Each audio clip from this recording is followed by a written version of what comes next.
Thanks for having me. You saw the story in the Washington Post that Chinese hackers have gone through all these plans that the U.S. spent maybe trillions of dollars on to develop some of the most sophisticated weapons, and they stole it. How significant, how serious is this problem? Well, it's tremendously serious, and this is something the intelligence committees have seen for a while. Our intelligence community has been trying to get ahead of for a while.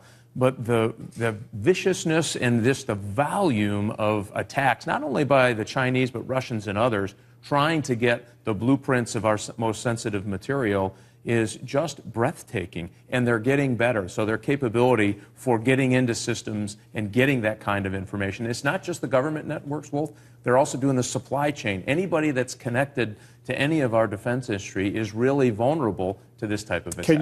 Can you confirm that gist of the Washington Post story, that it was Chinese military hackers, if you will, that stole all this material? I can't confirm what they've gotten, but I can tell you that it was the Chinese military. And they have been aggressively pursuing it. And I will tell you this, and for folks at home, well, what does this mean to me? We, in some cases, have to go back for any material that may have been stolen, as you can imagine, and redesign it. It costs more money. It costs billions and billions of dollars extra to try to make sure that we're staying ahead of our adversaries with technology. When they steal it, they leap ahead. That means we have to invest more and change that technology. It is a serious problem. In the real world, though, you can't blame the Chinese for trying to steal it. You can't blame the Russians or others for trying to steal this kind of stuff. But you can blame the U.S. national security infrastructure, if you will, if it can't protect this kind of information. Well, here's something to think about. So about 10% of the networks are government networks. And so we ask our intelligence agencies to go overseas and find out what the bad guys are up to. They bring information back and do a pretty good job about protecting government networks. It's that 90%. There's a common myth that the government or the NSA, the National Security Agency, CIA, others, are monitoring that private network. They're not.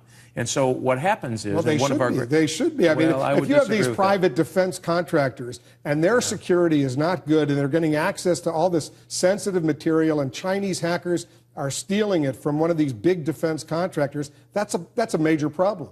Well, it's a huge problem. We think we have a separate answer by just allowing the government to share malicious source code with the private sector and the private sector to share back. That should happen. Hasn't yet. Takes a law. Why hasn't it happened? Well, it passed the House. We're awaiting action in the Senate. I think we're going to get a bill this year, a bipartisan bill, sponsored by myself and my ranking member, Dutch Ruppersberger, that will pass in some form this year. I think that will happen. But remember, you don't want your government monitoring the 90% of those private sector networks. I think this is a uniquely American problem, but we have to have a uniquely American solution. I think we have that, and part of that is making all of the supply chain, everybody from that makes the screws for a particular weapon system that put it together in its final form, and some of those have exceptionally good defenses. It's the weakness of that supply chain that worries us. It's one thing trying to steal blueprints, steal technology.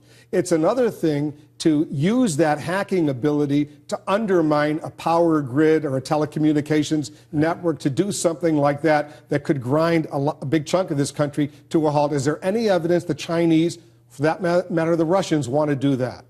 Absolutely. We've seen it's now and forevermore part of military planning, and we saw that in Estonia, where the Russians went in because they took a statue of a Soviet soldier down from a square. They did a very vicious and effective cyber attack. They prepped the battlefield, if you will, before they went into South Ossetia in Georgia with a cyber attack before they sent their takes in. You know that now this is part of nation-state military planning. They will launch an aggressive cyber attack when we're in conflict. Now, what should worry people is, yes, Chinese have the capability, yes, the Russians have the capability, but now who is creeping up are Iran, South Korea.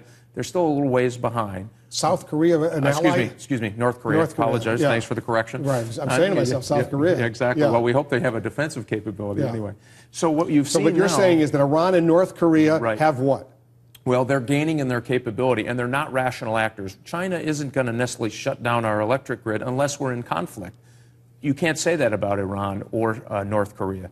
What's happening is that you've seen that the Iranians are here on our shores. They have been probing our financial institutions. We know that they have been probing certain electric grids and whatnot. That's a real problem for us because, again, there's a cyber war going on now. Most Americans aren't aware of it. and it's not one that we're well prepared to handle from the private sector.